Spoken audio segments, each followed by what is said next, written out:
So, you want to be a Roman emperor. Imagine it. The acclamations of the crowd, a deafening roar that echoes through the vast Roman Forum, a sea of faces chanting your name, a living tide of adoration and expectation. The rustle of silk and the gleam of gold as you process through the sacred ways, your purple-bordered toga a symbol of unparalleled authority, a color reserved for the divine. Legions of hardened veterans, forged in countless campaigns, snap to attention at your mere presence, their polished armor glinting under the Mediterranean sun, their loyalty absolute, for now. Vast treasuries overflowing with the spoils of conquest, with tribute from every corner of the known world, enough gold to build cities, fund wars, and indulge every conceivable luxury. Feasts that would make a modern Michelin-starred chef weep with envy, endless rivers of rare wines, exotic delicacies from every distant province, served on platters of silver and gold by retinues of slaves. And the gods themselves, seemingly, on your side, their ancient temples rebuilt and gleaming, their priests at your beck and call, performing elaborate rituals to ensure your divine favor and the prosperity of the empire. Glory, unbounded and eternal, etched into marble monuments that defy time, celebrated in epic poems that will be recited for generations, and sung by bards in every tavern and palace. You are, in essence, the living embodiment of Rome, the master of the world, the Dominus et Deus, Lord and God. Except, it wasn't quite like that. You see, being emperor of Rome wasn't exactly the stress-free spa vacation the Stoic, idealized statues make it look like. Those perfectly chiseled faces, devoid of worry, with their serene gazes, tell only half the story, and it's the prettier, more palatable half. More often than not, the reality meant a constant, gnawing fear of betrayal, the burning ache of ulcers from endless anxiety, the hollow-eyed exhaustion of insomnia that left you staring at the palace ceiling in the dead of night, and the ever-present, chilling thought of trying very hard not to be stabbed by your personal bodyguards, poisoned by your food taster, outmaneuvered by your closest advisors, or even murdered by your own family. The weight of the world was on your shoulders, a crushing burden of responsibility, but so too was the sharpened blade of 1,000 potential enemies, each one dreaming of your throne or simply of their own survival.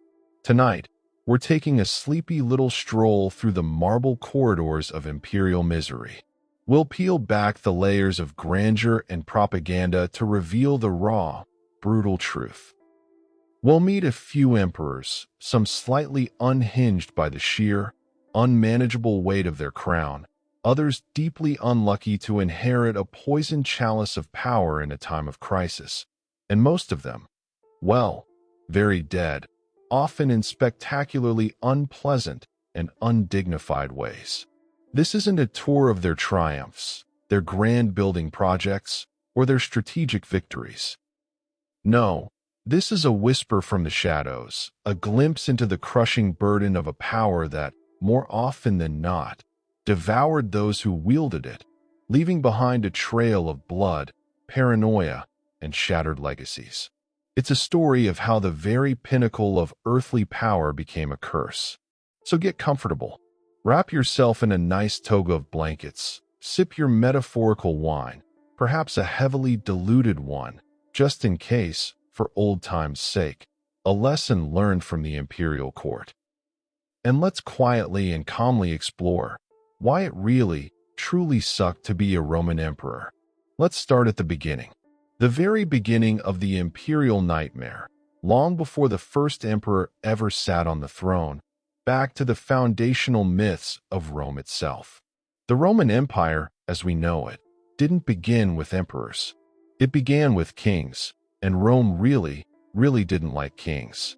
For centuries, the very word king, rex in Latin, was anathema, a symbol of tyranny, oppression, and everything the Romans had fought to escape. It was a deep, festering scar on the collective memory of a people who cherished their hard-won liberty and republican ideals. The idea of a single, unaccountable ruler was a betrayal of their very identity. The foundational story of Republican Rome, ingrained in every citizen from childhood, was the expulsion of its last king. The legend goes that in 509 BCE, the Romans, fed up with absolute rule, rose up and kicked out their seventh and last king, Lucius Tarquinius Superbus, or Tarquin the Proud. He was unpopular for many reasons, not least of which was his arrogant and tyrannical rule and the perceived abuses of his family. The final straw, the spark that ignited the revolution, was the heinous act of rape committed by his son, Sextus Tarquinius, against a noblewoman named Lucretia. Lucretia, rather than live with the dishonor, took her own life in shame, but not before extracting an oath from her family and friends to avenge her. Lucius Junius Brutus, a key figure in the uprising and a distant relative of the Tarquins, swore an oath over Lucretia's body to never again allow a king to rule Rome. From then on, they established a republic, a system of elected officials, consuls, praetors, aediles, quaestors. A powerful senate and complex checks and balances, theoretically based on the rule of law and the will of the people. For nearly 5 centuries, they were fiercely proud of not having a monarch. They fought wars, expanded their territory from a small city-state to a vast Mediterranean power, developed sophisticated legal systems, and built an identity around this republican ideal of shared governance and civic virtue. The very thought of a single man holding absolute, unaccountable power was a betrayal of everything Rome stood for, a regression to a despised past. This deep-seated anti-monarchical sentiment was a crucial backdrop to the rise of the emperors. The Republic, however, was not immune to its own internal pressures. By the 1st century BCE, after centuries of expansion and conquest, it was tearing itself apart through relentless civil wars, political assassinations, and the rise of powerful, ambitious generals who commanded personal armies more loyal to them than to the state.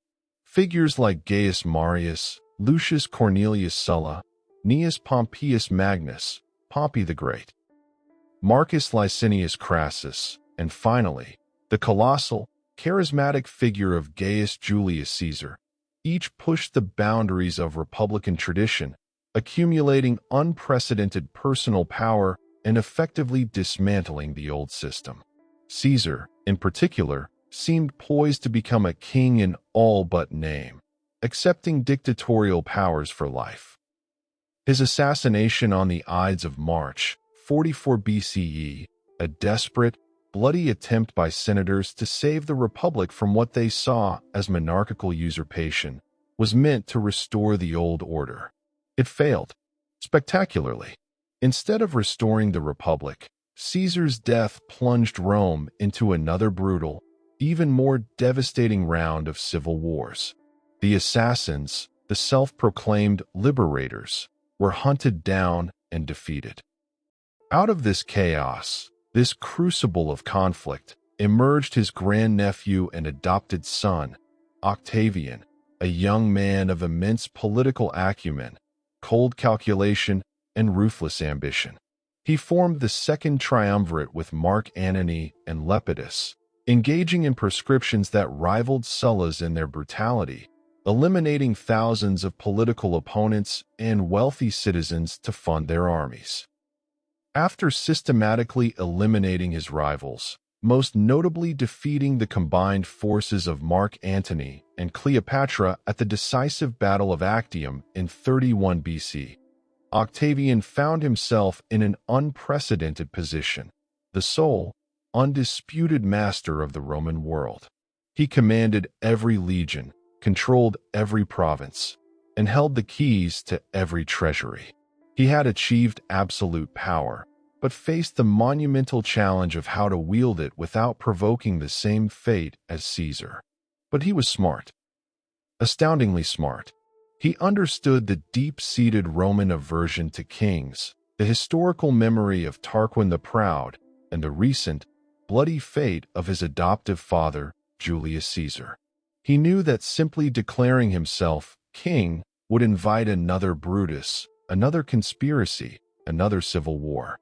The Roman people might accept a strong man, a savior from civil strife, but they would never accept a Rex. So, when he formally restored the Republic in 27 BCE, he was very careful not to call himself king. This was his stroke of genius, a masterclass in political deception. Instead, he claimed to have given all his powers back to the Senate and the Roman people, merely accepting a few special responsibilities for the good of the state.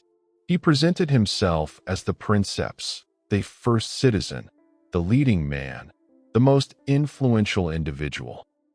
He was just a humble guy who happened to control the entire army, every major treasury, the vast machinery of government, the state religion, and could exile or execute anyone he wanted with barely a whisper of opposition. He meticulously consolidated power under various republican titles, making it appear as if he was simply upholding tradition, not destroying it. He held the imperium proconsulare meius, giving him military command over the most important provinces and thus control of the vast majority of the legions, overriding any other proconsular authority and making him commander-in-chief for life. He held the tribunicia potestas, the power of the tribune of the plebs, which gave him sacrosanctity, meaning it was a capital offense to harm him, the right to veto any law, and the power to propose legislation to the people. He was also Pontifex Maximus, the chief priest, giving him supreme religious authority. He later added other powers, like the cura annoni, care of the grain supply, making him indispensable to the daily lives of Roman citizens. He accepted the title of Augustus, meaning revered one or majestic, bestowed by the Senate, a title that carried religious and moral authority without implying kingship. Totally not a monarch. Just a very, very influential citizen, indispensable to the state, with all the real power concentrated in his hands. He was, in effect, a monarch in republican clothing. Augustus, as he was now called, was a master of political theater and public relations. He wrapped his unprecedented power in old republican language and traditions, carefully avoiding any overt display of monarchical ambition. He made it look like the Senate was still important, allowing them to debate and pass laws that he usually approved of or subtly guided through his network of loyalists. He embarked on massive public works projects, building temples, theaters, baths, and aqueducts, transforming Rome from a city of brick to a city of marble. He restored public order after decades of brutal civil strife, cracked down on banditry, and meticulously managed the grain supply to keep the vast population of Rome fed and entertained. He cultivated an image of piety, moderation, and devotion to the state, portraying himself as the savior of Rome, the bringer of peace and prosperity, the architect of the Pax Romana. He even lasted a remarkably long time, over 40 years, ruling from 27 BCE until his death in 14 CE. And crucially, unlike his adoptive father, Julius Caesar, Augustus died in his bed, surrounded by his family, reportedly asking his wife Livia, "Have I played the part well? Then applaud as I exit." A peaceful death for a Roman emperor was an extraordinarily rare thing, a true anomaly in the bloody annals of imperial history, a feat almost unmatched by his successors for centuries. It was a testament to his unparalleled political skill and his ability to navigate the treacherous waters of Roman power. But Augustus also set a trap, a gilded, inescapable trap, by consolidating all effective power in his own hands while meticulously maintaining the facade of the Republic. He created an impossible blueprint for his successors. Every emperor after him had to play the same elaborate, dangerous game, pretending to share power with a Senate that was increasingly powerless but still held immense symbolic weight, while holding all of it and trying desperately not to get murdered in the process. They inherited not just a vast empire, but a system built on a fundamental lie, a tightrope walk between absolute authority and the lingering republican ideal that could, at any moment, be weaponized against them by ambitious rivals. The first citizen was truly the first emperor, and the path he forged, though initially peaceful, was paved with gold and shadowed by daggers, leading his successors into a labyrinth of paranoia, political intrigue, and violence. The very nature of the office Augustus created was a curse, ensuring that few who held it would ever find true peace or a natural end. The emperor was not a king, but he was also not a mere citizen. He was something new, undefined, and inherently unstable. Let's talk about the job environment. The Roman imperial palace, whether the relatively modest Domus Augustana on the Palatine Hill or later the sprawling, decadent Domus Aurea of Nero, might have been a marvel of architecture, filled with priceless art, exotic gardens, and bustling with thousands of servants, advisors, and courtiers. But for the man at its heart, the emperor, it was less a sanctuary and more a gilded cage, a fortress under constant siege from within and without. Being emperor was like sitting on a golden toilet, while surrounded by angry plumbers with knives, each one eyeing your seat, ready to plunge their blade into your back at the first sign of weakness. At any given moment, from the moment the sun rose over the 7 hills until the last lamp was extinguished in the deepest hours of the night, an emperor had to worry about threats from every conceivable direction, a multi-headed hydra of danger that could strike from any quarter. The Senate. Oh, the Senate. The venerable body that had guided Rome for centuries, the supposed voice of the Roman people, the embodiment of Roman tradition. By the imperial era, they might have been stripped of most of their real power, their legislative functions largely usurped by the emperor's decrees and edicts. But they still held immense prestige, traditional authority, vast wealth, and the theoretical right to legitimize or delegitimize an emperor. They were masters of passive aggression, subtle sabotage, and, when the moment was right, outright conspiracy. They would shower you with titles and honors, seemingly agreeing with every decision. But beneath the surface, many harbored a deep-seated resentment for the loss of their republican prerogatives and their historical role as the ruling class.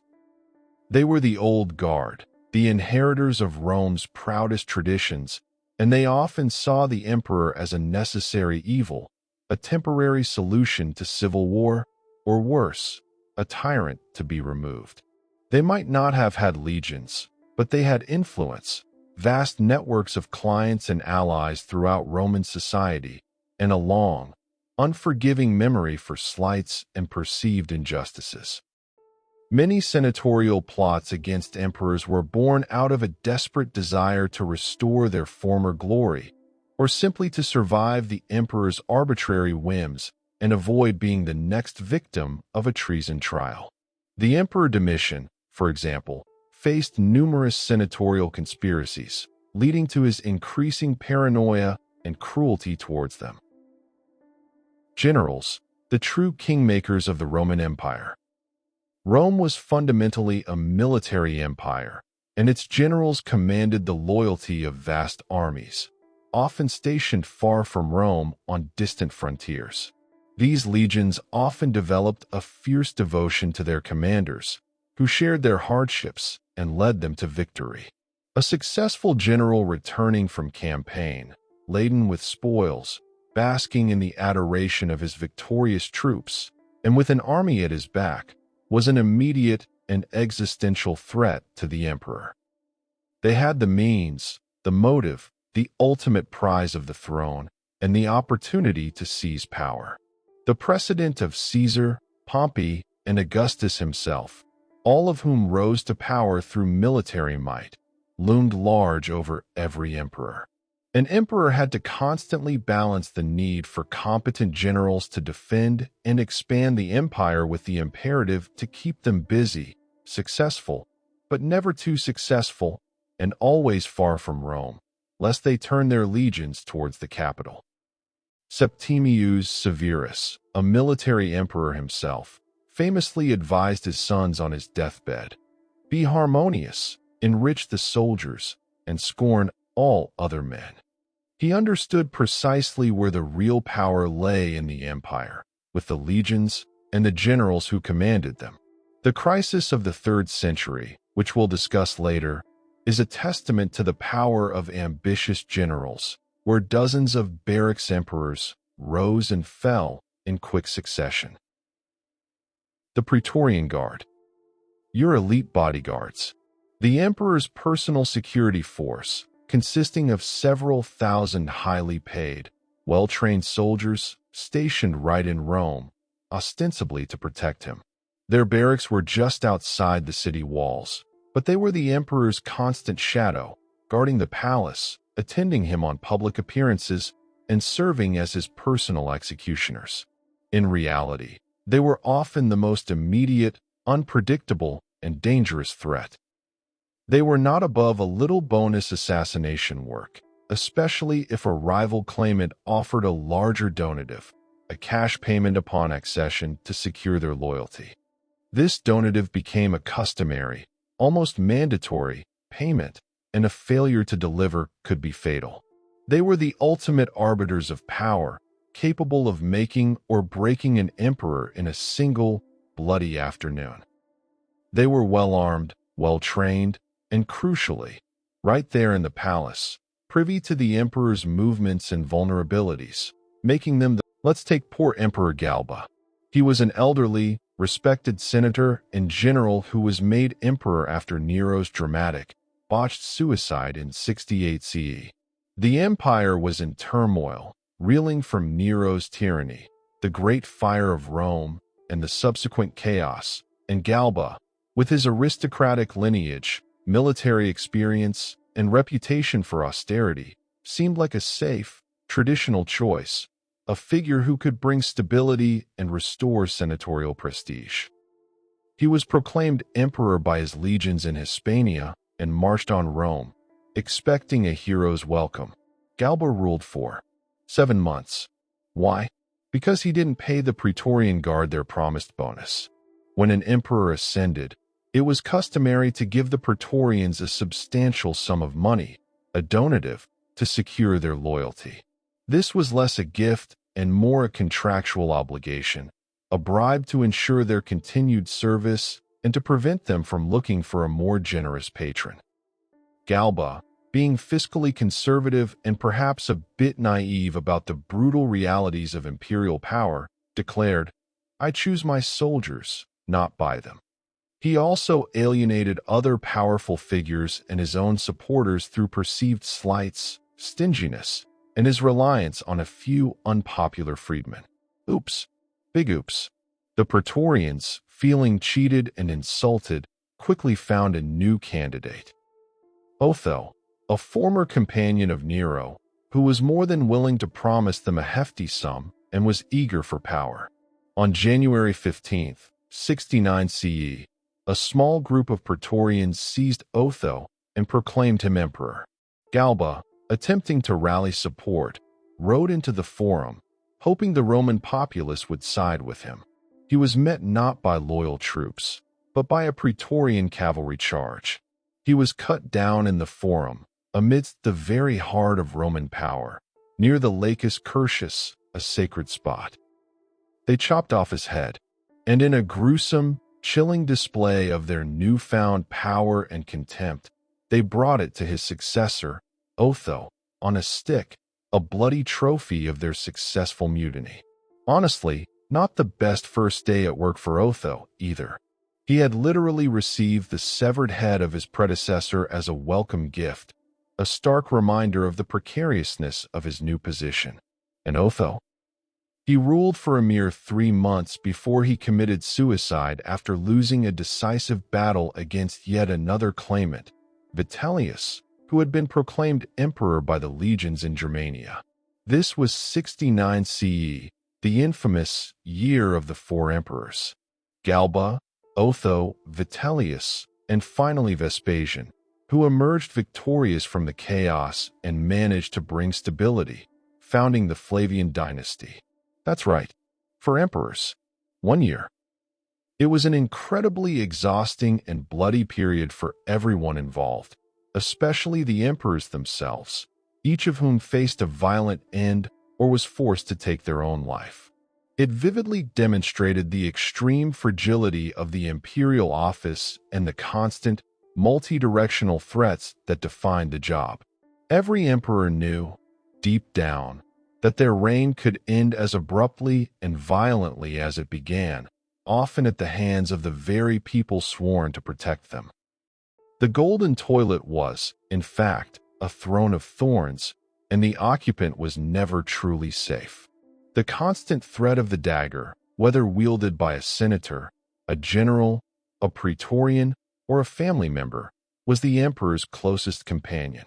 Beyond the external threats and the constant political maneuvering, the very nature of absolute power often corroded the minds and souls of those who wielded it.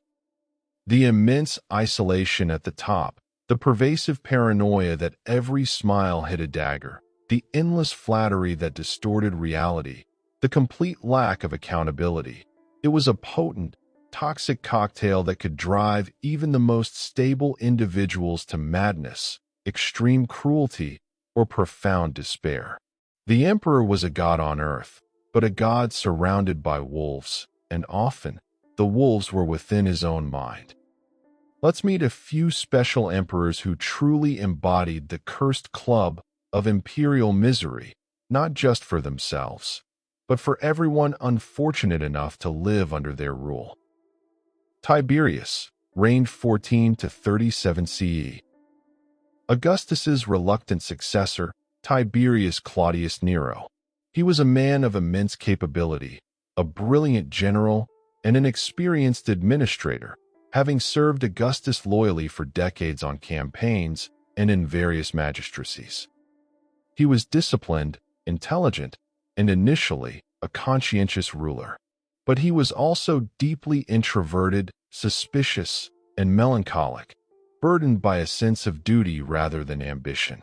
He never truly wanted the job, feeling overshadowed by the towering legacy of Augustus and resentful of the dynastic manipulations that forced him into the role after a series of deaths, including Augustus's grandsons Gaius and Lucius Caesar, and Agrippa Posthumus, left him as the only viable heir. He was a man of immense capability but profound personal unhappiness, a reluctant emperor. Once emperor, he quickly grew weary of the political machinations, the endless flattery, and the suffocating atmosphere of Rome. He found the demands of public life and the hypocrisy of the Senate intolerable. He despised the sycophancy and the constant attempts to undermine him. In 26 CE, he famously withdrew from Rome entirely, retreating to the idyllic but isolated island of Capri, a rocky fortress overlooking the Bay of Naples. From this luxurious, secluded villa, with its breathtaking views and hidden grottos, some rumored to be used for depraved acts, though these accounts are often exaggerated by hostile historians, he ruled the vast empire by proxy, communicating through letters and trusted, or so he thought, advisors. This physical distance only amplified his inherent paranoia and allowed his darker tendencies to flourish unchecked, away from the tempering influence of the Roman elite. His reign became increasingly characterized by a reign of terror, fueled by informers, delators, and show trials for treason, maestas. The law of maestas, originally intended to protect the Roman people, was twisted to prosecute anyone who merely spoke ill of the emperor or his family. He executed potential rivals, often on trumped-up charges, Then he executed people for possibly being rivals, or for simply being associated with someone who might be a rival.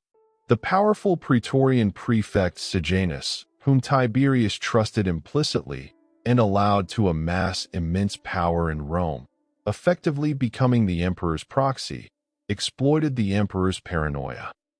Sejanus orchestrated purges, eliminated his own enemies under the guise of protecting the emperor, and cultivated a vast network of spies. Sejanus effectively became the de facto ruler of Rome, wielding power with ruthless efficiency, even constructing a statue of himself in Pompey's theater, an act of extreme hubris. When Tiberius finally, belatedly, realized Sejanus's vast treachery and ambition, that Sejanus was plotting to seize the throne himself, he acted with brutal swiftness. In 31 CE, he had Sejanus arrested and brutally executed, along with his entire family, including his young children, who were strangled, as Roman law forbade the execution of virgins, so his daughter was deflowered before execution. After the fall of Sejanus, Tiberius's paranoia reached new, terrifying heights. He began to execute people for bad vibes, for disrespect, for perceived slights, or simply because their existence made him uneasy. The city of Rome lived in a constant state of fear, where a careless word, a misinterpreted glance, or an old acquaintance could lead to a death sentence. The prisons were overflowing, and the executioner was constantly busy. When he finally died in 37 CE, at the age of 78, possibly hastened by his own Praetorian prefect Macro, who succeeded Sejanus and also grew tired of Tiberius's prolonged life, people literally celebrated in the streets. They shouted, "To the Tiber with Tiberius," and "Earth to earth," a wish that his body be thrown into the river, a fate reserved for criminals. His death was met with widespread relief, a testament to the misery his reign had inflicted. He may have died in his bed, but he died a hated and feared man, consumed by the very power he never truly desired, a prisoner of his own suspicion and the isolation it created.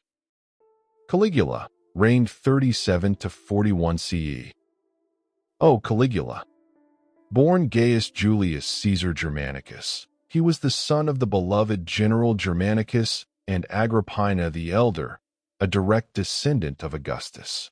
His nickname Caligula came from the small military boots, caligi, he wore as a child while accompanying his father on campaign, endearing him to the legions. He started off popular, even beloved. Young, charismatic, and initially generous, he was seen as a breath of fresh air after the gloomy, tyrannical reign of Tiberius. The people rejoiced at his accession, hoping for a return to the golden age of Augustus, seeing him as a symbol of hope and a return to the Julio-Claudian golden age. Then, about 6 months into his reign, he got sick. Very sick. Historians speculate it might have been encephalitis, a severe fever, hyperthyroidism, epilepsy, or some other neurological condition that fundamentally altered his personality. Whatever the cause, it seemed to change something fundamental in his brain. The once promising young emperor descended into a terrifying, capricious madness, marked by extreme cruelty, megalomania, and sexual depravity. He became a living embodiment of the dangers of unchecked power. After that, the stories are legendary and horrifying, though some may be exaggerated by later hostile historians like Suetonius and Cassius Dio.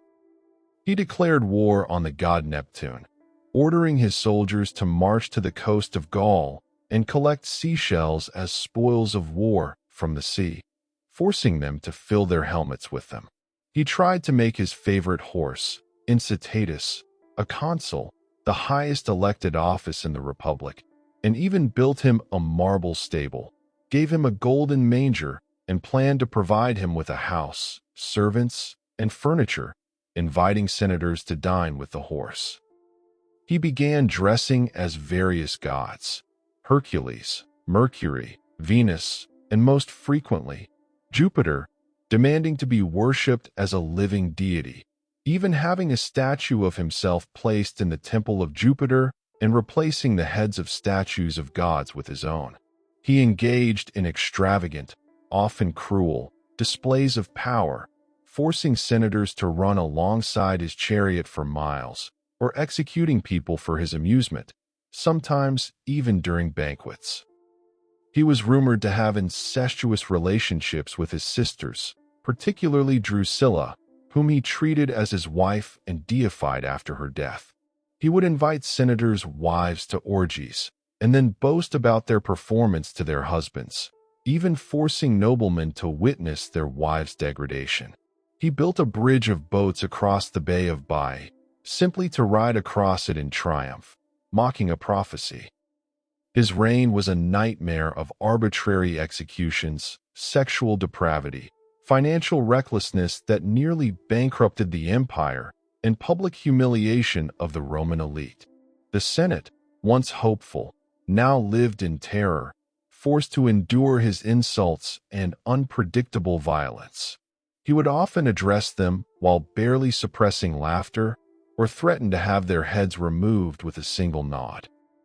Eventually, a conspiracy formed among the Praetorian Guard, led by Cassius Chaerea, a tribune whom Caligula had repeatedly mocked for his effeminate voice and alleged lack of masculinity, as well as several senators and imperial freedmen.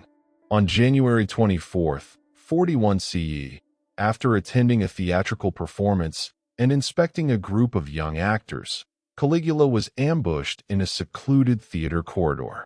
He was stabbed repeatedly, reportedly 30 times, by the very bodyguards sworn to protect him. They even hunted down and killed his wife, Caesonia, and their infant daughter, Julia Drusilla, smashing the baby's head against a wall to ensure no dynastic claims remained. The Senate, in a moment of desperate hope, tried to restore the Republic. It didn't work. The Praetorian Guard, having just murdered one emperor, quickly found another, Claudius, Caligula's stammering, scholarly uncle, whom they found hiding behind a curtain, terrified for his life. They dragged him out and proclaimed him emperor, demonstrating their absolute power and the true source of authority in Rome.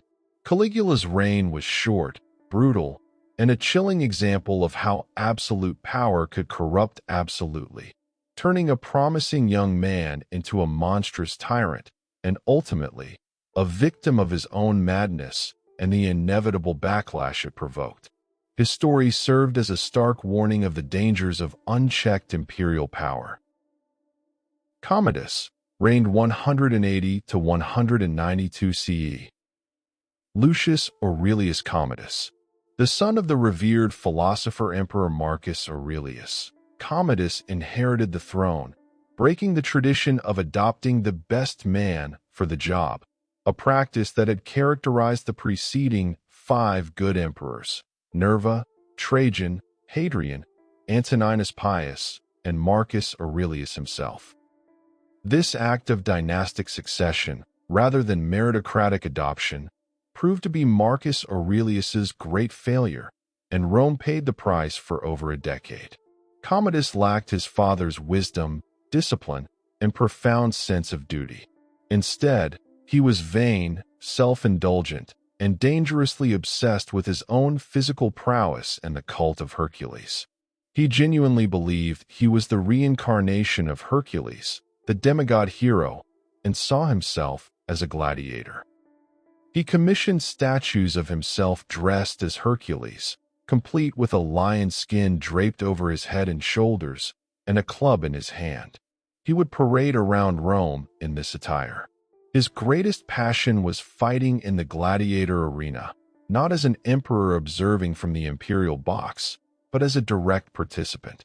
He would enter the Colosseum, dressed in exotic costumes, and fight against gladiators, who were, of course, ordered to submit and not harm him, or disabled opponents, racking up thousands of victories. He also delighted in slaughtering exotic animals, sometimes hundreds in a single day, with a bow and arrow from a protected platform, showcasing his supposed marksmanship. He even demanded that the Senate declare him a living god and rename Rome Colonia Commodiana, and the months of the year were renamed after his various titles, such as Commodus, Hercules, Invictus, Felix, and Pius.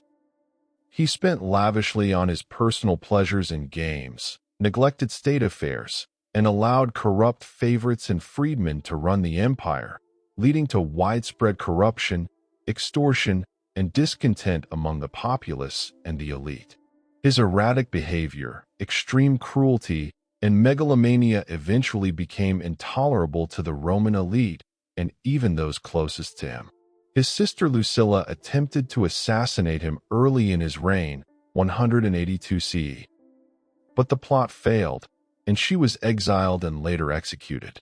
Later, a more successful conspiracy formed, involving his mistress Marcia, his chamberlain Eclectus, and the Praetorian prefect Laetus, all of whom feared for their own lives due to Commodus's unpredictable rages and his growing list of execution targets. They decided to poison him first. On New Year's Eve, 192 CE, Marcia offered him poisoned beef. Commodus ate it, but then, perhaps from indigestion or the poison itself, he vomited it up. The conspirators, fearing discovery and Commodus's inevitable wrath, sent in a professional wrestler named Narcissus, whom Commodus kept as a training partner and sparring partner, known for his immense strength. Yes, his wrestling coach. Narcissus entered Commodus's bath chamber and strangled him to death. A truly ignominious and ironic end for a man who saw himself as a divine hero and a supreme athlete, killed by the very physical prowess he so fetishized and by one of his own personal trainers. His death plunged Rome into another period of civil war, the Year of the Five Emperors, a testament to the instability his reign had wrought and the fragility of a system built on dynastic succession rather than merit. Caracalla reigned 198 to 217 CE. Born Lucius Septimius Bassianus, he adopted the name Marcus Aurelius Severus Antoninus and was nicknamed Caracalla after a long Gallic cloak he popularized among the Roman populace and his soldiers. He was the eldest son of Septimius Severus, a military emperor who had advised him and his younger brother Geta on his deathbed to be harmonious, enrich the soldiers, and scorn all other men. Caracalla took this scorn all other men and enrich the soldiers parts to heart, but the be harmonious part was immediately discarded as he tried to murder his brother. He co-ruled with his younger brother, Geta, a situation that quickly devolved into intense rivalry, mutual suspicion, and hatred. Their father had attempted to make them co-emperors, but their animosity was so profound that they even divided the imperial palace with a wall down the middle, eating separately and having separate guards. So intense was their animosity. They reportedly even considered dividing the empire in two. In 211 CE, after their father's death, Caracalla lured Geta to a meeting in their mother Julia Domna's apartments, ostensibly for a reconciliation. Instead, Caracalla's centurions burst in and brutally murdered Geta in their mother's arms, as she desperately tried to shield him with her body, crying out for her sons to stop.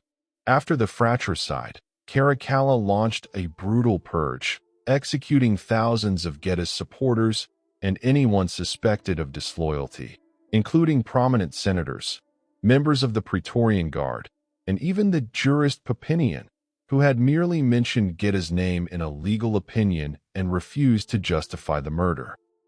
He spent years haunted by paranoia, real or imagined, constantly fearing plots against his life, and was tormented by the ghost of his murdered brother. He was constantly on the move, leading military campaigns, perhaps to escape the ghosts of his past, or to keep his legions busy and loyal by providing them with plunder and pay. In 212 CE, he issued the Constitutio Antoniniana, granting Roman citizenship to virtually all free inhabitants of the empire. While ostensibly to promote unity, its primary motivation was likely to expand the tax base.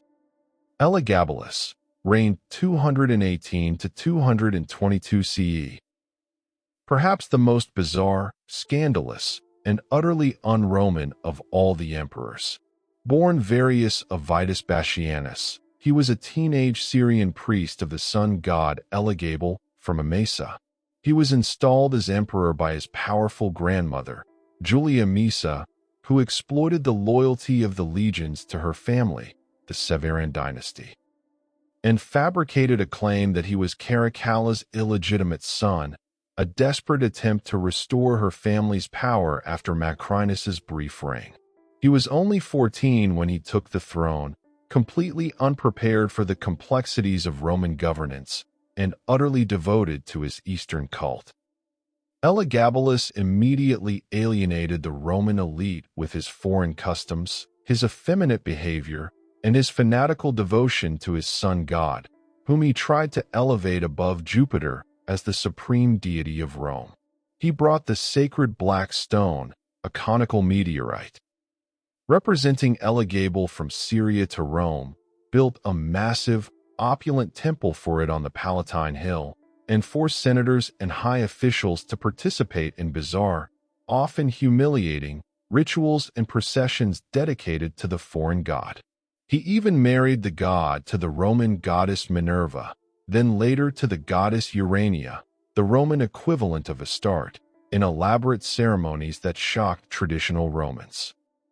He turned the imperial palace into a wild disco temple of sorts, a constant party filled with scandalous and shocking behavior that horrified traditional Romans. He dressed in silk and makeup, wore women's clothing, and openly engaged in prostitution, even taking on male lovers and being referred to as the Empress or Lady. He married a Vestal virgin, Aquilia Severa, a sacrilege of the highest order punishable by death, then divorced her, and then took a male charioteer, Hierocles, as his husband or consort, showering him with titles and wealth. He was rumored to have offered vast sums of money to any doctor who could give him female genitalia. He was obsessed with luxury and excess, bathing in perfumed oils, serving exotic banquets where guests might find lions or leopards among them, and scattering gold coins from towers for the poor to scramble for, or inviting guests to dinner and serving them only food made of glass or ivory, or forcing them to eat only sand. He would even invite 8 bald men to dinner, or 8 one-eyed men, or 8 men with gout, simply for the novelty. His behavior was so outrageous, so offensive to Roman sensibilities, and so detrimental to the stability of the empire, that even his shrewd grandmother, Julia Maesa, who had put him on the throne, realized he was an untenable liability. She began to subtly promote his more traditional and disciplined cousin, Severus Alexander, as a potential successor, grooming him for the role and presenting him as a more suitable heir. The Praetorian Guard, disgusted by Elagabalus's antics, his disrespect for Roman traditions, and swayed by Julia Maesa's influence and promises of a new donative, mutinied. In 222 CE, they dragged Elagabalus and his mother, Julia Simius, from the palace. They were brutally murdered, their bodies dragged through the streets of Rome, mutilated, and finally thrown into the Tiber River. His reign was short, chaotic, and a testament to how quickly an emperor could lose all support if they strayed too far from Roman expectations of dignity, tradition, and competence. Valerian reigned 253 to 260 CE. The ultimate humiliation for a Roman emperor, a fate worse than death itself. Valerian was a respected senator and general who became emperor during the tumultuous period known as the Crisis of the 3rd century, 235 to 284 CE. This era was characterized by constant civil war, rapid succession of barracks emperors, military commanders proclaimed emperor by their troops, economic collapse, rampant inflation, and relentless barbarian invasions on all frontiers. Valerian was an older man, seemingly capable and experienced, who tried to restore order, but he faced insurmountable challenges that would have broken any ruler. In 260 CE, while campaigning against the powerful Sassanid Persian Empire in the east, Valerian led his army into a trap near Edessa, modern-day Urfa, Turkey. His forces were decimated not only by the superior Persian military tactics, but also by plague and starvation, severely weakening them. In a desperate attempt to save his remaining army and negotiate a peace treaty, Valerian himself attempted to parley with the Persian king Shapur I. During the negotiations, Shapur seized Valerian, taking him captive. This was an unprecedented catastrophe for Rome. Never before had a Roman emperor been captured alive by a foreign enemy. The psychological blow to Roman prestige, pride, and morale was immense, a profound humiliation that reverberated throughout the empire. Valerian spent the rest of his life as a prisoner of war in Persia, his exact fate shrouded in the grim legends spread by Roman and Persian sources, all of which depict a horrifying end. One account, from the Roman historian Lactantius, claims that Shapur I repeatedly used Valerian as a living footstool, forcing the emperor to stoop so the Persian king could step on his back to mount his horse, a deliberate, public act of degradation designed to break the spirit of Rome. Another, even more gruesome, story suggests that after Valerian's death, possibly from old age, disease, or ill treatment, his skin was flayed, stuffed with straw, and displayed in a Persian temple as a permanent, grotesque trophy of Roman defeat. Whether literal or exaggerated, these stories underscore the profound humiliation and suffering endured by Valerian. His capture was not just a personal tragedy but a national disgrace, a stark symbol of Rome's vulnerability and the ultimate, brutal consequence of imperial failure.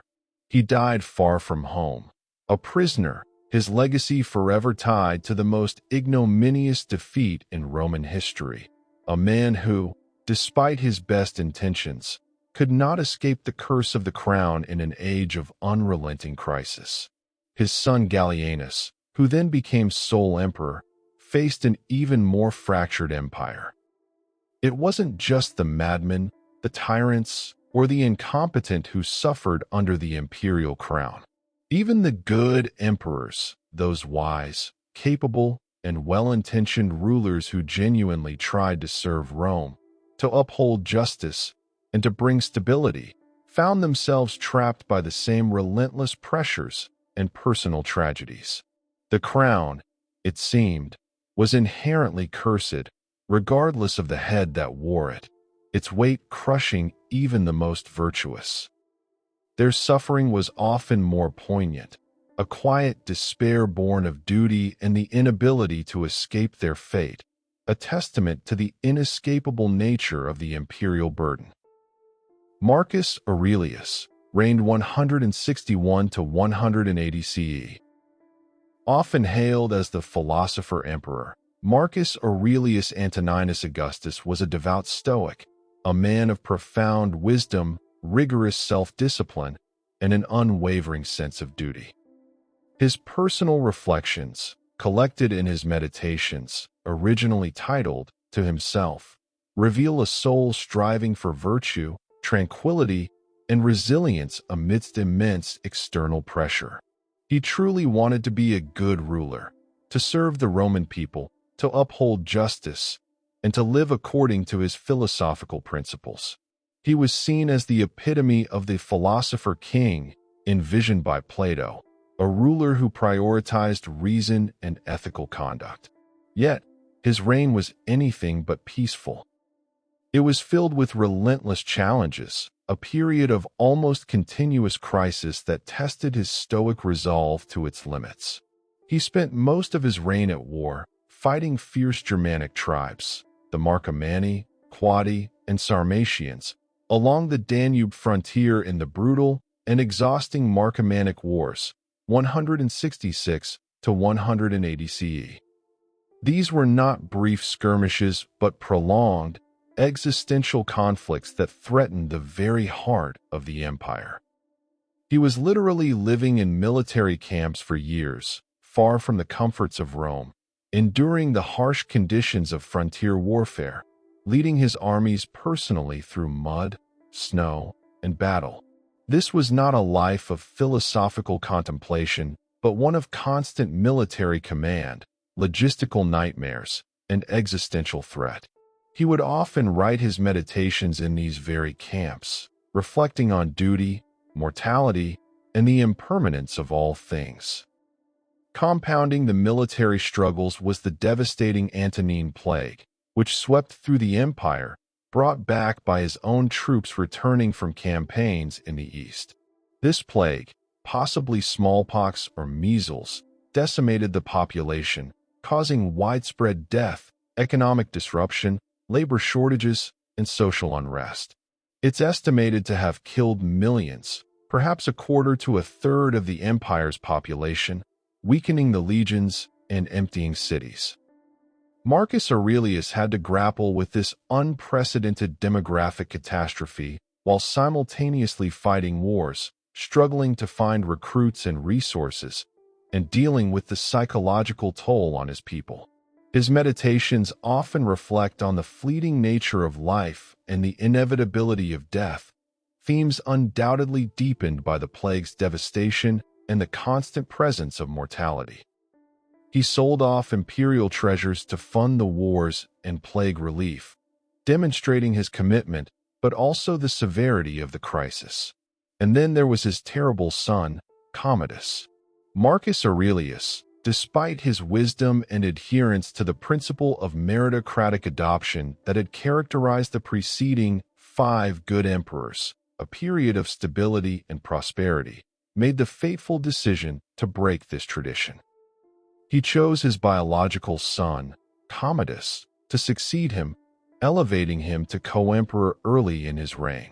This act of dynastic loyalty, perhaps born of a father's love, a desire for a stable succession, or a belief that Commodus could be guided, proved to be his greatest failure and a profound tragedy for Rome. He died, likely of the plague, knowing that he was leaving his beloved empire in the hands of a deeply flawed, unstable, and ultimately destructive heir. The philosopher-emperor, who sought inner peace and universal justice, found his reign defined by relentless war, devastating pestilence, and the tragic irony of his own son's destructive legacy. He bore the weight of the world, and it crushed him, even as he strove for stoic serenity, a poignant example of how even virtue could not escape the imperial curse. Hadrian reigned 117 to 138 CE. Another of the 5 good emperors, Publius Aelius Hadrianus, was a brilliant administrator, a passionate Hellenophile, lover of Greek culture, and a tireless traveler. Unlike his predecessor Trajan, who expanded the empire to its greatest extent, Hadrian consolidated it, abandoning some of Trajan's conquests, like Mesopotamia, to focus on defensible borders.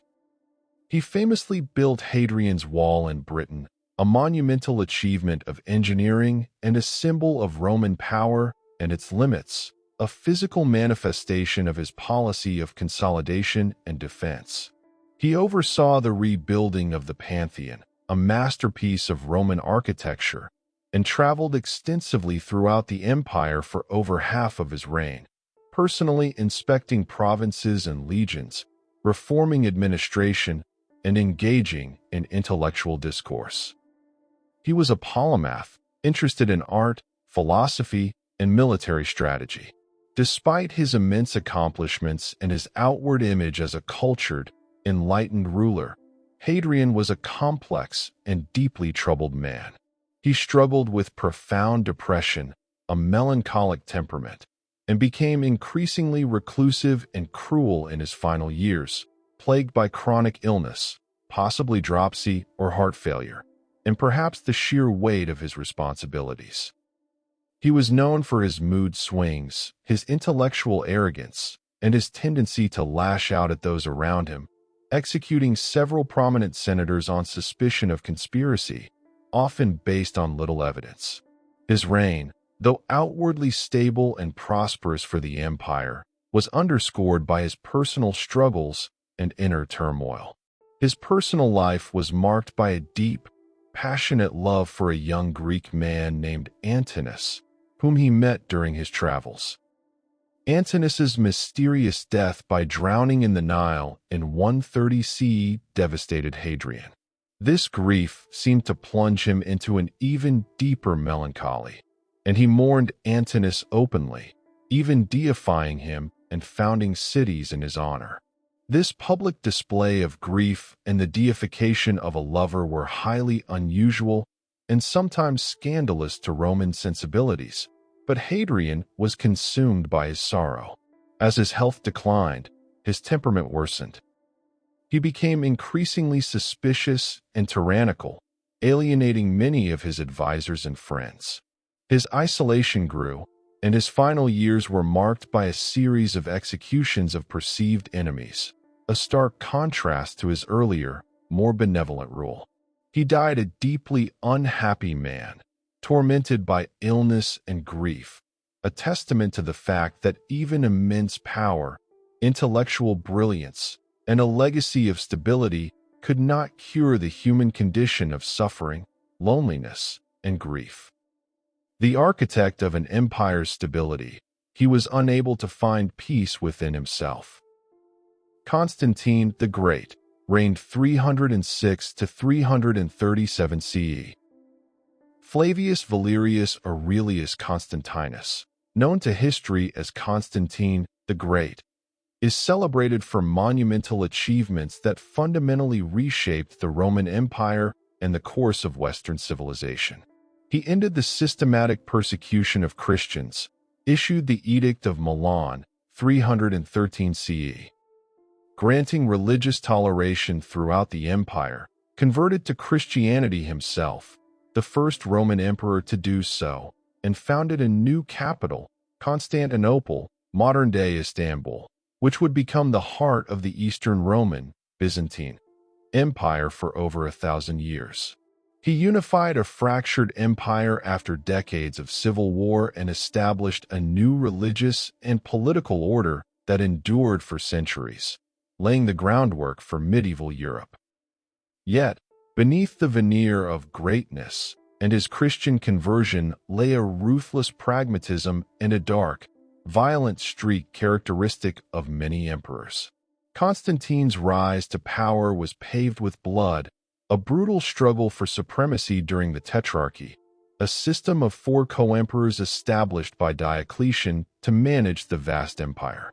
He fought and defeated numerous rivals in a series of brutal civil wars, including Maxentius at the Battle of Milvian Bridge, 312 CE, where he famously saw the churro symbol, and Licinius in 324 CE, culminating in his sole rule over the entire Roman world. His conversion to Christianity, while transformative for the empire and for the future of the religion, did not immediately transform his personal character or his willingness to use violence to secure his position. He remained a Roman emperor first and foremost. In 326 CE, just a few years after consolidating his power and founding his new Christian capital, Constantine executed his own eldest son, Crispus, a popular and successful general who had served him loyally in battle and had won significant victories against Licinius. The exact reasons for Crispus's execution remain shrouded in mystery and historical debate, but they appear to be based on false charges, possibly related to an affair with his stepmother, Fausta, or a perceived threat to the succession of Fausta's sons.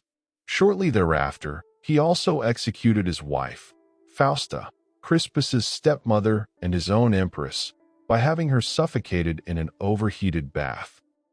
The reasons for these shocking acts remain a dark stain on Constantine's legacy, but they point to a deep-seated paranoia, a willingness to eliminate anyone perceived as a threat, even within his closest family circle, to secure his dynastic future and the stability of his new empire. These acts occurred even as he was promoting Christianity, showing a stark contrast between his public image and private ruthlessness. Constantine's story is a powerful reminder that even emperors who usher in new eras and achieve monumental feats are still men, subject to the same human flaws of ambition, fear, and cruelty that plagued their pagan predecessors. The immense power he wielded, the vast empire he forged, and the new religious order he established came with a very high personal price, paid not just by his enemies, but by his own flesh and blood. The greatness was often built upon a foundation of ruthless political maneuvering, military might, and profound personal tragedy, demonstrating that the imperial crown exacted a heavy toll, regardless of the emperor's faith or accomplishments. He died a powerful man, but one haunted by the blood on his hands. The Roman Empire was not a static entity. It was a hungry beast, an unstable, voracious machine that constantly demanded to be fed, placated, and managed. And at its heart was the emperor, the man solely responsible for keeping all the gears turning, the legions marching, the granaries full, the borders secure, and the populace quiet. It was an impossible task, a Sisyphean burden that ultimately consumed almost everyone who attempted it, regardless of their skill or intentions. The empire was a force of nature, and the emperor was merely its temporary. The emperor was personally responsible for ensuring this massive logistical feat, and any failure was directly attributed to him. And after feeding them, the people needed to be entertained. Gladiator games, wild beast hunts, venations, spectacular chariot races in the Circus Maximus, which could hold hundreds of thousands of spectators. Theatrical performances and public executions.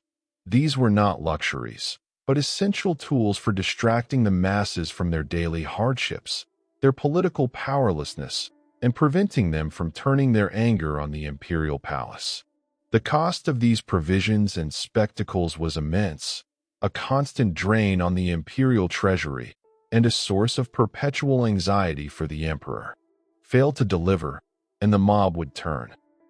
And a Roman mob, once roused, was a terrifying, destructive force that could burn down parts of the city and demand the emperor's head. Emperors like Nero, despite his vices, understood the importance of public spectacles and grain distribution for maintaining popular support. Every coin minted bore the emperor's face, meticulously crafted to convey power, wisdom, and divine favor. Every new statue erected across the vast empire, from the bustling markets of Antioch to the distant outposts of Britannia, was in his honor, depicting him as a godlike figure. His name was invoked in prayers, his decrees were law throughout the empire, his word was absolute. This was the illusion of power, the omnipresent, unchallengeable ruler, the living God, the embodiment of Rome's might. But behind this grand facade, emperors were always just one scandal, one famine, one bad war, one failed negotiation, or one ill-judged decision away from being stabbed in a bathhouse, poisoned by soup, strangled by a disgruntled bodyguard, or overthrown by an ambitious general. The higher the pedestal, the harder the fall. How did Roman emperors usually die? The statistics are grim, particularly from the first few centuries of the empire, when the system was still finding its brutal equilibrium and the mechanisms of succession were often violent. Out of the first 30 emperors, from Augustus, died 14 CE, to Gordian III, died 244 CE, a period encompassing the Julio-Claudians, Flavians, Antonines, and the early Severans and Crisis emperors. Only 3 died of old age or natural causes while still reigning: Augustus, Vespasian, and Titus. That's a mere 10%. Even for these, there were often whispers of poison or foul play, making even a natural death suspect in the paranoid imperial court. The very idea of an emperor dying peacefully seemed almost unnatural. Most were assassinated. The vast majority, a staggering number, around 20 of the first 30, met violent ends at the hands of their own soldiers, bodyguards, or conspirators. This includes emperors like Caligula, Nero, forced suicide, but effectively assassinated by a conspiracy: Galba, Otho, Vitellius, Domitian, Commodus, Caracalla, Elagabalus, Maximinus Thrax, Pupienus, Balbinus, and Gordian III. The methods varied: daggers in the palace, strangulation in the bath, being cut down in the forum, or murdered on campaign in a tent. The constant proximity of armed men, combined with the immense stakes, made assassination a perpetually viable option for changing leadership. Some committed suicide. Often, this was a forced suicide, a choice offered by their enemies to avoid a more humiliating public execution or capture. Nero, Otho, and Vitellius are prominent examples, choosing to take their own lives rather than face the wrath of their enemies. A few were possibly poisoned. While hard to definitively prove centuries later due to lack of forensic evidence, poison was a favored method of assassination, leaving fewer traces than a dagger and allowing for a more subtle removal of an unwanted emperor. The imperial court was rife with rumors of poison, and emperors often employed food tasters and elaborate precautions to avoid this fate. If you were emperor, your average reign was incredibly short, often about 5 years. This was barely enough time to implement long-term policies or truly consolidate power. The constant turnover meant instability, policy shifts, and a lack of continuity. If you made it past 10 years, people got suspicious. Too much peace, too much competence, too much time to consolidate power and eliminate rivals, making others fear for their own positions. A long reign could breed complacency in the emperor, making him vulnerable, or it could breed fear and desperation in others, making them act preemptively. Even good rulers, those who genuinely sought to govern justly and wisely, had to be cruel to survive. Mercy was dangerous, often seen as weakness. A pardoned enemy could become a future assassin. A rival left alive could rally support and challenge the throne. The constant need to assert authority, to eliminate threats, to maintain a climate of fear just below the surface, chipped away at their humanity, forcing them to make brutal choices that would haunt them. The very act of holding such power required a certain ruthlessness that few could maintain without becoming corrupted. The empire was a hungry beast. It needed bread, games, conquest, taxes, and a constant flow of resources to sustain its vast bureaucracy, its massive armies, and its sprawling cities. If an emperor failed to deliver, even briefly, due to circumstances beyond his control like a plague, a bad harvest, or a military defeat, the people turned. Or the guard did. Or the generals. The pressure was relentless, the demands insatiable, and the consequences of failure were absolute and often fatal. The empire, in a very real sense, ate its own emperors. And then there was the ultimate indignity, a fate worse than death for a Roman, who valued legacy and memory above all else. Damnatio memoriae, the condemnation of memory. If an emperor was deemed particularly tyrannical, incompetent, or simply inconvenient after his death, or even before it, in some cases, the Senate could decree damnatio memoriae. This meant you didn't just die, you were erased from public record. Your name would be chiseled off monuments, inscriptions, and public records. Your statues would be pulled down, smashed, defaced, or even recarved with the face of a new, more acceptable emperor. Your face would be melted off coins. Your decrees would be annulled. It was a deliberate, systematic attempt to wipe you from history, to pretend you never existed, to deny you even the solace of a remembered legacy. Emperors like Caligula, Nero, Domitian, Commodus, and Caracalla brother Geta all suffered this fate. It was the final, chilling act of imperial consumption, where the empire not only ate its own, but then tried to digest and forget them entirely, leaving no trace behind, a warning to future generations of the consequences of tyranny. Beyond the constant threat of assassination and the crushing administrative duties, Roman emperors faced another unique burden: the expectation of divinity and the relentless demands of public performance. The emperor wasn't just a ruler. He was increasingly a living god, a sacred figure whose very presence ensured the prosperity of the empire. This elevated status, while seemingly offering protection, also imposed an immense psychological and physical toll. From Augustus onwards, the concept of the imperial cult began to take root. While living emperors were rarely worshipped as full deities in Rome itself, a nod to the old republican aversion to kings, they were often venerated as divi, divine, after death, and their genius, their protective spirit, was worshipped.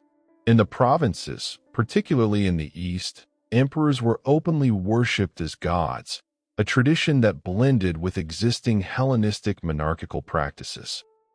The emperor was Pontifex Maximus, the chief priest of the Roman state religion, responsible for maintaining the Pax Deorum, the peace of the gods, through proper rituals and sacrifices.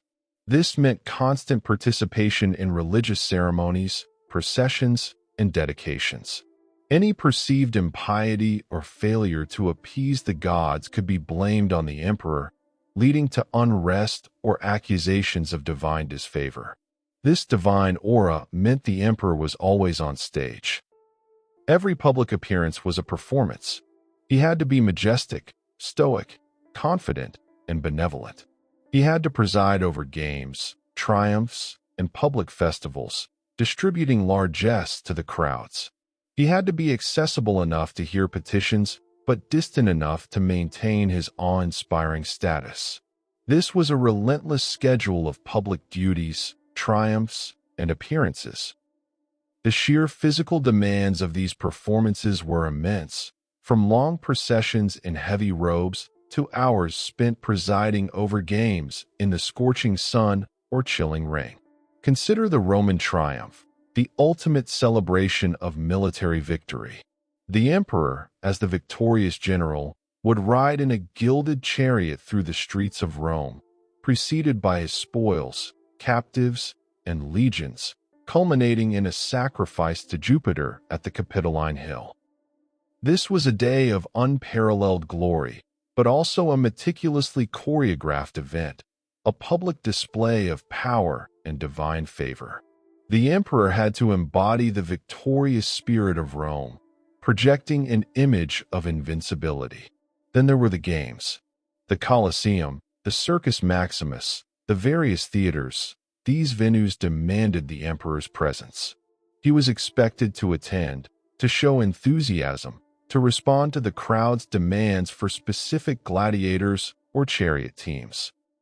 Emperors like Nero and Commodus took this performance to extremes, participating themselves, blurring the lines between ruler and entertainer, often to the disgust of the traditional elite.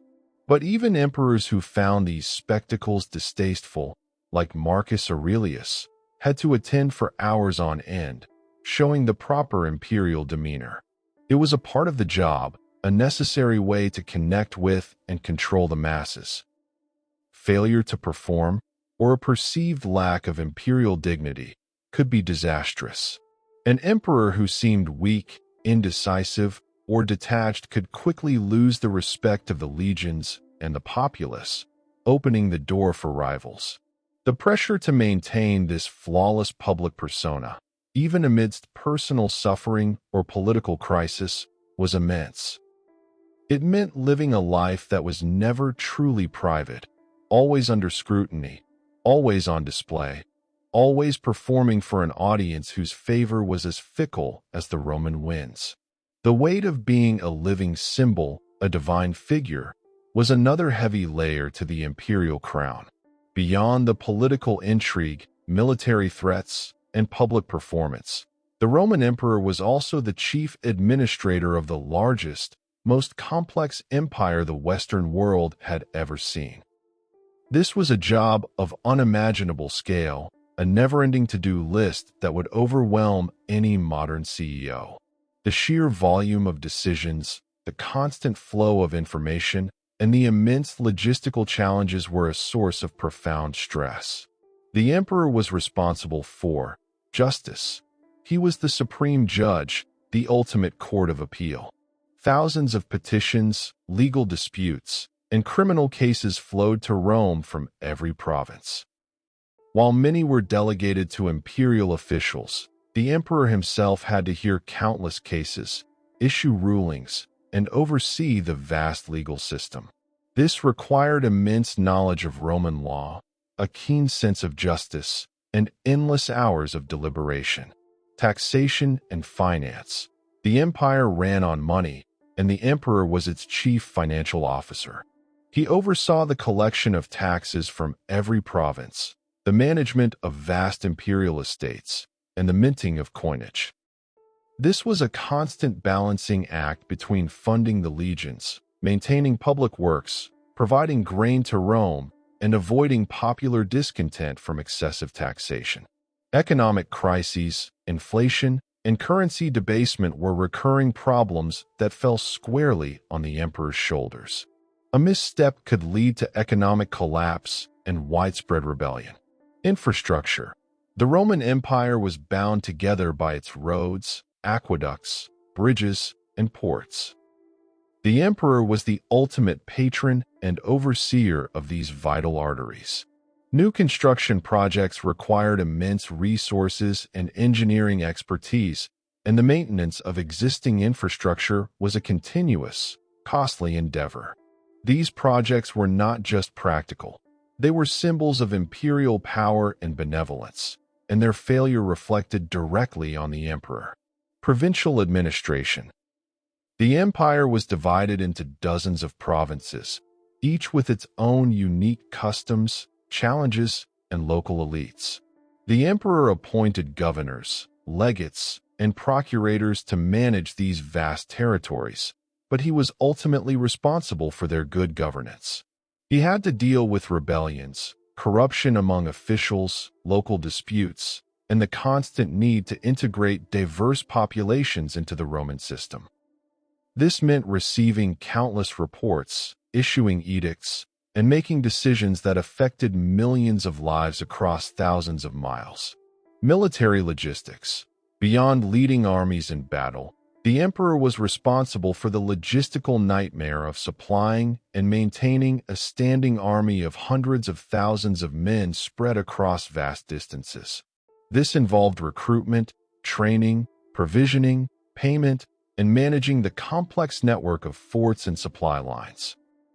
A failure in logistics could lead to mutiny, defeat, and the collapse of a frontier. The sheer volume of paperwork, the endless stream of messengers from distant lands, the constant need to make life or death decisions, and the pressure to be omniscient and infallible would have been overwhelming. Emperors often worked long hours, relying on vast retinues of secretaries, freedmen, and advisors, but the ultimate responsibility rested with them. This administrative burden, far from the glamorous image of power, was a relentless grind that contributed significantly to the stress, fatigue, and eventual burnout of many emperors. The empire, in its vastness and complexity, was a machine that demanded constant, meticulous attention, and the emperor was its overworked, indispensable mechanic. If the early empire presented a cursed throne, The crisis of the 3rd century, roughly 235 to 284 CE, turned it into an outright meat grinder. This period was an unholy trinity of constant civil war, devastating economic collapse, and relentless barbarian invasions on all frontiers. The imperial office became a death sentence, a game of musical chairs where the music rarely stopped, and the loser always paid with their life. During this era, emperors rose and fell with terrifying speed.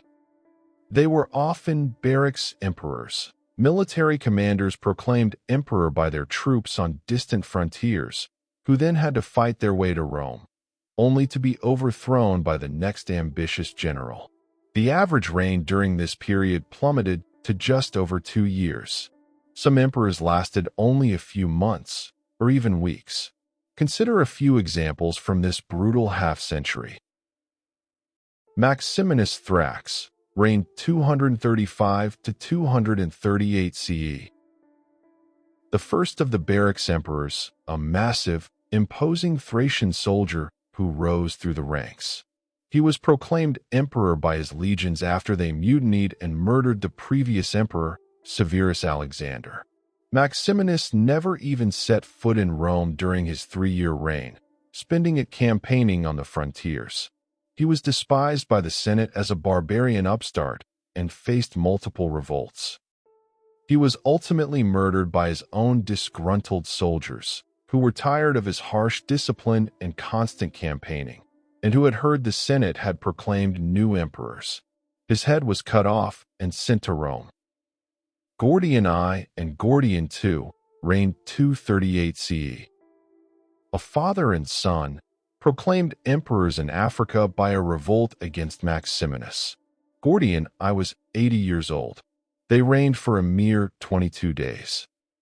Gordian II was killed in battle against a loyalist governor, and Gordian I committed suicide upon hearing the news.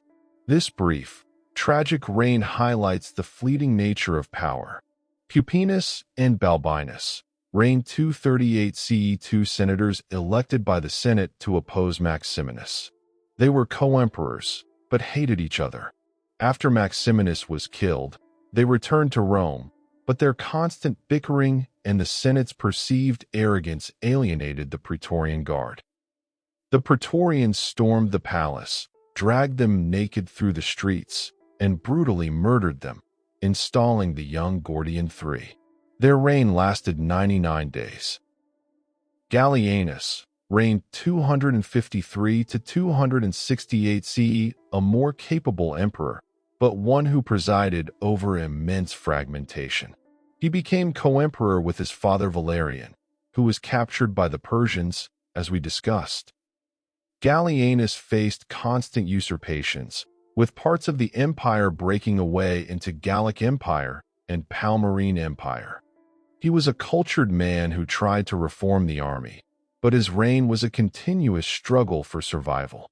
He was ultimately assassinated by his own officers, who conspired against him during a siege, tired of the endless wars and instability. Aurelian reigned 270 to 275 CE, known as Restitutor Orbis, restorer of the world. For his efforts to reunify the empire, Aurelian was a brilliant military commander. He reconquered the Gallic and Palmyrene empires, built the massive Aurelian walls around Rome, and brought a brief period of stability. But his reign was one of constant warfare and ruthless discipline. He was a harsh, unforgiving man. Like so many before him, he was ultimately assassinated by his own officers, who conspired against him after a secretary, fearing punishment, forged a list of names marked for execution, including their own. The crisis of the 3rd century was a period of systemic collapse, where the imperial office became a revolving door of violence. The constant need for a strong military leader meant that emperors were often soldiers first, administrators second.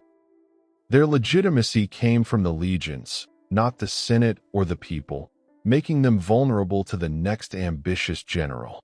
The economic devastation meant there was never enough money to pay the troops or fund the state, leading to further discontent and mutiny.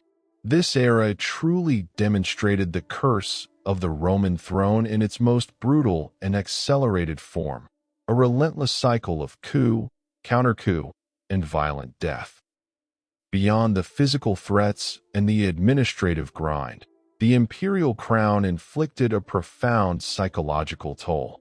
The combination of absolute power, constant danger, pervasive flattery, and extreme isolation could warp even the most stable minds, leading to paranoia, megalomania, and profound delusion. The emperor, though surrounded by thousands, was utterly alone. Isolation. The emperor was at the apex of society, but this came at the cost of genuine human connection. Everyone around him was either a subordinate, a petitioner, a flatterer, or a potential enemy. True friends were rare and dangerous to keep. Honest advice was even rarer. The emperor lived in a bubble of sycophancy, where no one dared to contradict him, and every word was carefully chosen to please. This isolation could lead to a distorted view of reality, where the emperor's whims became law and his delusions went unchallenged. Even emperors like Augustus, who cultivated an image of accessibility, maintained a careful distance. For others, like Tiberius, this isolation became a self-imposed exile, deepening his suspicion. Paranoia. This was perhaps the most pervasive and destructive psychological symptom of the imperial office. Given the constant threat of assassination from every quarter, senate, guard, generals, family, paranoia was not just a mental illness. It was a rational survival mechanism. Every whisper, every glance, every gathering of powerful men could be a conspiracy. Emperors employed vast networks of spies and informers, but this only fueled their suspicion, as informers often fabricated plots to gain favor or eliminate personal enemies. Domitian, for example, became so paranoid in his later years that he lined the walls of his portico with polished fangite stone, so he could see reflections of anyone approaching him from behind. He executed anyone suspected of disloyalty, often on the flimsiest evidence. Caligula was reportedly haunted by the ghost of his murdered brother Geta, driving him to further purges and constant travel. This constant state of hypervigilance, the inability to trust anyone, would have been utterly exhausting and soul-destroying.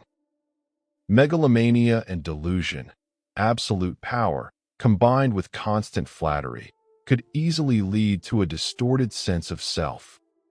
Emperors were increasingly deified, called Lord and God, Dominus et Deus, and treated as divine beings.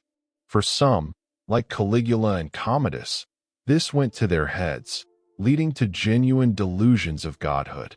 Caligula's belief that he was Jupiter, or Commodus's conviction that he was Hercules, were not just political posturing, but seemingly genuine psychological breaks. They began to believe the propaganda, losing touch with human reality and the limitations of their power. This led to increasingly erratic, cruel, and self-destructive behavior, as they felt themselves above all human laws and morality. Nero's artistic pretensions and his belief that he was a great singer and actor, despite public and senatorial disdain, are another example of this imperial delusion. Depression and melancholy. Not all emperors succumbed to madness or cruelty. For some, the burden manifested as profound depression and melancholy. Hadrian, as discussed, was a brilliant and capable ruler, but his later years were marked by deep sadness, reclusiveness, and a growing bitterness. The weight of responsibility, the inevitable failures, the loss of loved ones, and the sheer isolation could easily lead to despair. The Stoic philosophy embraced by Marcus Aurelius was, in part, a coping mechanism for the immense suffering and challenges he faced, a way to maintain inner tranquility amidst outer chaos. But even he speaks of the weariness of life and the fleeting nature of all earthly things. The imperial palace, for many emperors, became less a home and more a psychological prison, a place where the very air was thick with suspicion, and the mind could easily unravel under the relentless pressure of unprecedented power and constant threat. Perhaps the single greatest systemic flaw that perpetuated the curse of the Roman emperor was the lack of a clear, legal, and universally accepted mechanism for succession. Unlike hereditary monarchies where primogeniture, the eldest son inheriting, provided a clear, if sometimes problematic, line, the Roman Empire never formally established a fixed method of transferring power. This ambiguity was a direct consequence of Augustus's restoration of the Republic. Since he claimed to be merely the first citizen and not a king, he couldn't simply pass the throne to his son. This created a perpetual, existential crisis at the heart of the Roman state. Adoption versus heredity. Augustus himself chose adoption, bringing in Tiberius. The five good emperors, Nerva, Trajan, Hadrian, Antoninus Pius, Marcus Aurelius, largely followed this model, adopting capable men who were not necessarily their biological sons. This period of adoptive succession, 96 to 180 CE, is often seen as the most stable and prosperous in Roman history. However, it was ultimately broken by Marcus Aurelius's decision to name his biological son Commodus as his successor. This immediately plunged the empire back into dynastic struggles and instability. The tension between choosing the best man, merit, and the next of kin, heredity, was never resolved. Military acclamation. With no legal framework, the legions often became the de facto kingmakers. An emperor's legitimacy frequently stemmed from the acclamation of his troops, especially on the frontiers. This encouraged ambitious generals to seek power through military coup, knowing that if their troops proclaimed them emperor, they had a chance at the throne.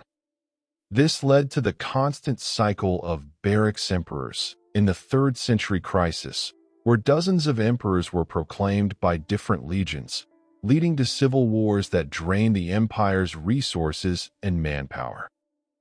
Senate's role. The Senate retained the theoretical right to confirm an emperor, but this was often a rubber stamp or a desperate act of defiance after a military coup. Their inability to consistently choose or control the succession left them vulnerable and often led to their persecution by new emperors who resented their perceived republican leanings. Praetorian Guard's influence. As discussed, the Praetorian Guard often held the key to the palace. Their ability to assassinate an emperor and proclaim a new one, often in exchange for a hefty donative, made them a powerful and dangerous force in the succession game. They could literally sell the throne to the highest bidder. Conspiracy and assassination. In the absence of clear rules, assassination became a primary, if illegal, method of succession. If you couldn't inherit or be adopted, and you couldn't win a civil war, a well-placed dagger might be your best bet. This incentivized conspiracy and created an atmosphere of constant suspicion and fear within the imperial court. Every powerful figure was a potential emperor, and every emperor was a potential target. This systemic flaw meant that the Roman Empire was perpetually on the brink of civil war whenever an emperor died or was perceived as weak. The lack of a smooth, legitimate transfer of power meant that every succession was a dangerous gamble, a moment of extreme vulnerability for the state. This inherent instability was perhaps the deepest root of the curse that plagued Roman emperors, ensuring that few could ever truly feel secure on their golden throne. The empire, for all its might, never solved its most fundamental political problem, and its rulers paid the ultimate price. The story of the Roman emperors is not just a collection of sensational anecdotes about madness and murder. It is a profound historical lesson about the nature of power, the fragility of human institutions, and the psychological toll of absolute authority. The curse of the Roman throne, born from Augustus's clever deception and perpetuated by systemic flaws, left an enduring legacy that shaped not only Roman history, but also influenced subsequent empires and political thought for centuries. The price of absolute power. The Roman experience vividly demonstrated that absolute power, while seemingly desirable, often comes at an unbearable personal cost. It bred paranoia, isolation, and often led to tyrannical behavior or profound despair. The emperor, though nominally the most powerful man in the world, was often its most miserable and endangered. This lesson resonated throughout history, influencing thinkers from Machiavelli to Montesquieu, who grappled with the dangers of unchecked authority. Break time equals 0. 5s / The importance of succession. The Roman Empire's inability to establish a stable, legal, and widely accepted method of succession was its Achilles heel.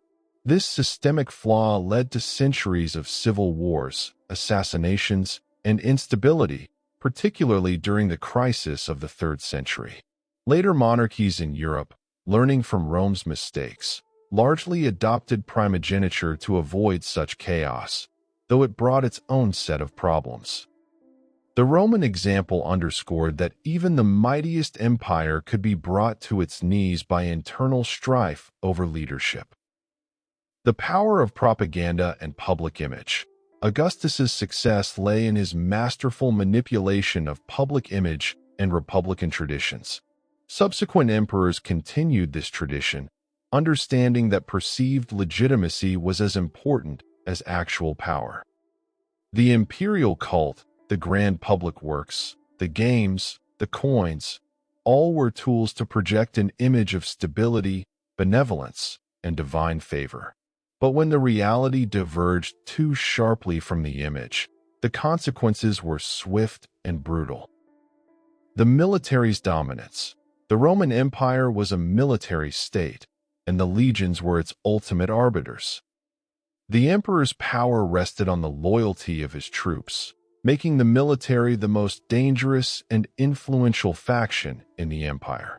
This created a system where military prowess often trumped administrative skill or political wisdom, leading to the rise of barracks emperors and a perpetual cycle of violence. The enduring human condition. Despite their immense power, Roman emperors remained deeply human, subject to the same flaws, fears, and vulnerabilities as anyone else. Their stories are a testament to the corrupting influence of power, but also to the resilience of the human spirit, in the case of Marcus Aurelius, and the tragic ironies of fate. They remind us that even at the pinnacle of human achievement, happiness and security can remain elusive. The Roman Empire, for all its grandeur and longevity, was built on a foundation of inherent instability at its very top. The laurel crown, a symbol of victory and imperial authority, was indeed heavy, not just with gold and jewels, but with the crushing weight of fear, paranoia, and the ever-present threat of a violent, ignominious end. The emperors, for all their supposed omnipotence, were ultimately prisoners of the system they created and the beast they commanded. Their stories are a chilling reminder that the greatest power can also bring the greatest misery. Good night, Your Imperial Majesty. Sleep well.